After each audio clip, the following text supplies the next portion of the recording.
ഇന്ന് 2025 നവംബർ മാസം 4-ാം തീയതി. ഇന്നത്തെ സ്വർണ്ണവില നമുക്കൊന്ന് പരിശോധിക്കാം. ഇന്ന് ഗ്രാമിന് 65 രൂപയും പവന് 520 രൂപയുടെയും കുറവാണ് രേഖപ്പെടുത്തിയിട്ടുള്ളത്. 1 ഗ്രാം 22 കാരറ്റ് സ്വർണ്ണത്തിന് 11,225 രൂപയും പവന് 89,800 രൂപയുമാണ് വില.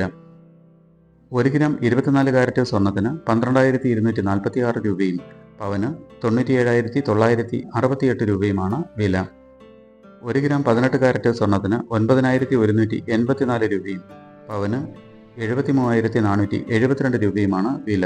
സ്വർണം വാങ്ങുന്നതിന് മുമ്പായി സ്വർണത്തിൻ്റെ പരിശുദ്ധി കൂടി അറിഞ്ഞ് വാങ്ങുക.